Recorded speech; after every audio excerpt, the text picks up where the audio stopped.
நீங்க கேட்டீங்க, குடியுரிமை சட்டத்தை ஆதரித்து தேர்தல் களத்தில் அதிமுக கூட்டணிக்கு பாதிப்பு உண்டாக்குமா? நிச்சயமா பாதிப்பு உண்டாக்கும். எந்தெந்த இடத்துல சிறுபான்மையோர் இருக்காங்களோ அங்கெல்லாம் பாதிப்பு உண்டாக்கும். எப்படின்னு கேக்குறீங்களா? அவங்க எல்லாமே புரிஞ்சுட்டாங்களா நீங்க கேட்பீங்க. அவங்க ஒண்ணு மட்டும் புரிஞ்சுட்டு இருக்காங்க. அவங்களுடைய இருப்புக்கே ஆபத்து வந்துருக்குன்னு புரிஞ்சுட்டாங்க. அவங்க இந்தியாவில எக்ஸிஸ்ட் ஆகிறதுக்கே ஆபத்து வந்துருக்கு. அது அதிமுக ஒரு காரணம் தெளிவா நம்புறாங்க. இது நான் சாதாரணமா இங்க உட்கார்ந்து சொல்லல, பல இடங்கள்ல நேருக்கு நேர் பேசி பல பேர்ட்ட பேசிட்டு தான் சொல்றேன். என்ன ஏன் தெரியுமா, ஆளுங்கட்சியா உணர்ந்துக்கு இப்ப சார் ஒரு விஷயம் சொன்னார் பாத்தீங்களா, நீலோபர் கபில் மேலிடத்துல அதை யோசிக்கிறாங்க அப்படின்னு அந்த செய்தி கரெக்டா இருக்குமானால் இதோட பாதிப்பு தங்களுக்கு வரும் என்பதை அதிமுக உணர்ந்து விட்டதுன்னு அர்த்தம்.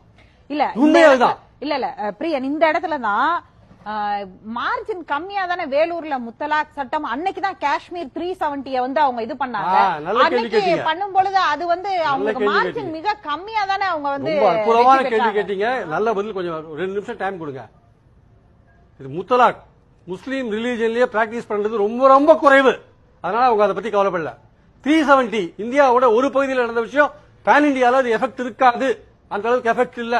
ராம ஜென்மபூமி கோர்ட் கேஸ் வந்தது, எந்த விதமான பிரச்சனை இல்லை. ஏன்னா இந்த பிரச்சனை முடியட்டும் நல்லது எல்லாருமே கருதினாங்க, முஸ்லீம்கள் உட்பட எல்லாருமே கருதினாங்க, அமைதியா இருந்தது நாடு. இது அப்படி இல்லைங்க.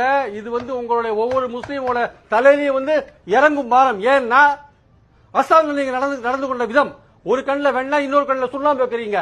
அங்க இருக்கிற 7 லட்சம் முஸ்லீம்களை எத்தனை நாள் நீங்க அகதிகள் முகாமில் வைப்பீங்க? எந்த நாட்டுக்கு அவங்களை அனுப்பி வைப்பீங்க? நீங்க அதே நிலைமை நாளைக்கு நீங்க என்ஆர்சி வரும்போதும் என்பிஆர் வரும்போதும் ஏற்படும் ஒவ்வொரு முஸ்லீமும் உணர்ந்திருக்கான். அது நடக்காது நீங்க சொல்ல முடியாது. பிஜேபியோட ஐடியாலஜி அதுதான். இறுதியில் இந்து நாடுங்கிற இடத்துக்கு தான் அவங்க போவாங்க. உங்க பேட்டியே அவங்க சொல்லியிருக்காங்க. அவங்க பிரதமர்ல ஆரம்பிச்சு உள்துறை அமைச்சர்ல ஆரம்பிச்சு எல்லாருமே சொல்றாங்க, இங்க இருக்கக்கூடிய முஸ்லீம்களை அப்படி அப்புறப்படுத்துவதற்கான நோக்கமாக இந்த பில்லை பார்க்காதீங்க. இன்னைக்கு தேதியில அது கரெக்ட். இன்னைக்கு தேதியில அது கரெக்ட். ஆனா உங்க அஜெண்டா படி அது தப்பு. உங்க அஜெண்டா அப்படி நம்ப மாட்டாங்க. நீங்க 1925 போட்ட அஜெண்டா என்ன, அதை நோக்கி நீங்க போயிட்டு இருக்கீங்க. அந்த ரோடோட இறுதியில உங்களுக்கு என்ன காத்துட்டு இருக்கு? இந்து நாடு. இந்து நாடா இருந்தா என்ன தவறு அப்படின்னு கேட்கறவங்க தான் பேட்டி கொடுத்துட்டு இருக்காங்க உங்க டிவில. அப்ப என்ன, அப்ப முஸ்லீம்கள் என்ன நினைப்பாங்க? நாளைக்கு நீங்க என்பிஆர் என்ஆர்சி கணக்கெடுக்கும் போது பெரும்பான்மை இந்துக்களை நீங்க டாக்குமெண்ட்ல நீங்க வச்சுப்பீங்க, முஸ்லீம்களை அகதிகள் முகாமுக்கு அனுப்பிச்சிருவீங்களா இல்ல எந்த நாட்டுக்கு அனுப்புவீங்க? நீங்க எது செய்ய மாட்டீங்க. உங்க அஜெண்டால எல்லாத்தையும் டிக் பண்ணிட்டே போறீங்க. நீங்க கரெக்டா அதை செய்வீங்கன்னு அவங்க நம்புறாங்க. இந்த கடைசி அடி எவ்வளவு அடிச்சாலும் தாங்குவா நீங்க நினைச்சீங்க. இந்த கடைசி அடியை தாங்கறதுக்கு ரெடியா இல்ல. அதோட எழுச்சி தான் ஒவ்வொரு ஊர்லயும் அவன் போராடிட்டு இருக்கான். அதை கூட சேர்ந்து நடுநிலையாளர்களும் போராடுறாங்க. ஏன்னா இந்தியா ஒரு மதச்சார்பற்ற நாடு. இங்க இந்த மாதிரி மதத்தை ஒரு குடியுரிமைக்கு மதத்தை ஒரு காரணமா காட்டக்கூடாதுன்னு நம்ம நினைக்கிறான். ஒவ்வொரு நடுநிலைவாதியும் நினைக்கிறான். அதை நீங்க புரிஞ்சுட்டு இந்த சட்டத்தை திருத்தத்துக்கு பதிலா நீங்க ஒரு பக்கத்துல 2 தண்டவாளம், ஒன்னு பிரதமர் ஒரு தண்டவாளத்துல ஒன்னு சொல்றாரு, எதுவுமே நாங்க அமல்படுத்த மாட்டோம், இன்னொரு பக்கம் அமித்ஷா ஒன்னு சொல்றாரு. இந்த 2 தண்டவாளம் இங்கே நிறைய பேசிட்டோம். அந்த இடத்துல அதுக்குள்ள போல. ஏன்னா அதனால ஒவ்வொரு சிறுபான்மை இஸ்லாமிய சகோதரனும் என்ன நினைக்கிறான்னா, இது கடைசியில என் தலையில தான் விடியும், இவங்க அடுத்த தடவை ஆட்சிக்கு வந்தா அதை கண்டிப்பா செய்வாங்க, அதற்கு நம்ம இப்பவே ஒன்றுபட்டு குரல் கொடுக்கணும்னு அவங்க நினைக்கிறாங்க. அதோட விளைவு தாங்க சின்ன சின்ன ஊர்ல கூட ஆர்ப்பாட்டம் நடக்குது. அவன் உணர்ந்துட்டான், அந்த முஸ்லீம் உணர்ந்துட்டான், இதை ஆதரிச்ச அதிமுக ஓட்டு போடக்கூடாது, இதை கொண்டு வந்த பாஜகவுக்கு ஓட்டு போடக்கூடாது நினைக்கிறாங்க.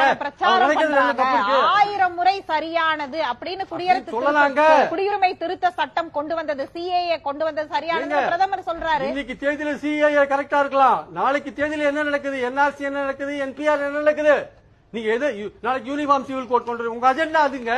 நீங்க உங்களுடைய பாஸ்ட் ரெக்கார்ட் அதாவது ஒரு கொட்டாம்பட்டியிலேயோ அல்லது ஒரு கடைக்கோடி கிராமத்தில் இருக்கக்கூடியவர் இந்த குடியுரிமை திருத்த சட்டம் என்ன பாதிப்பை ஏற்படுத்துங்கிற இடத்துல யோசிச்சா அந்த ஊரக உள்ளாட்சி தேர்தலில் வாக்களிப்பாங்க. இருக்கிற நம்மள மாதிரி படிச்சவங்களுக்கே இதோட நுணுக்கம் தெரியலையேங்க. சரியா, சிஐஏயும் என்ஆர்சியும் என்பிஆரையும் பிரிச்சு பார்த்துட்டு